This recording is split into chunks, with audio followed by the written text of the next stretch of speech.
Doctor BR Ambedkar Konaseema జిల్లా కేంద్రం అమలాపురం పట్టణంలో జిల్లా వ్యాప్తంగా ప్రభుత్వ మద్యం షాపుల్లో పనిచేస్తున్న అవుట్ సోర్సింగ్ ఉద్యోగులు మంగళవారం ఆందోళనకు దిగారు.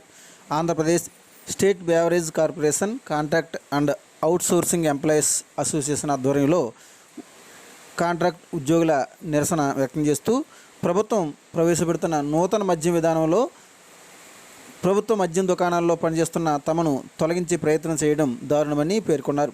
ప్రభుత్వం తమకు ఉద్యోగ భద్రత కల్పించాలని ఈ సందర్భంగా వారు డిమాండ్ చేశారు. జిల్లా వ్యాప్తంగా సుమారు 350 మంది మద్యం షాపుల్లో పనిచేస్తూ ఉండగా స్టేట్ బేవరేజ్ ఎండీ దృష్టికి వారు తమ సమస్యలను తీసుకువెళ్లి పరిష్కరించి ఆదుకోవాలని కోరారు. ఆఫీస్ అయినటువంటి ఎండీ గారి వద్దకు వెళ్ళి మా యొక్క సమస్యలను వివరించినప్పుడు వారి నుంచి సానుకూలంగా స్పందన వచ్చి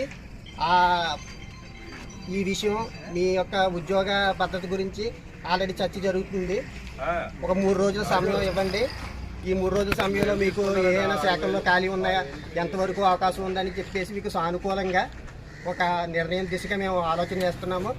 కాబట్టి 3 రోజులు వేచి ఉండండి అని చెప్పేసి చెప్పడం జరిగిందండి. నిన్నటికి ఆ 3 రోజులు కాబట్టి కూడా పూర్తి అవడం జరిగింది. ఈ రోజు వరకు కూడా మాకు ఏ రకమైన స్పష్టత కానీ హామీ కానీ ఇవ్వడం జరగలేదండి. దానికి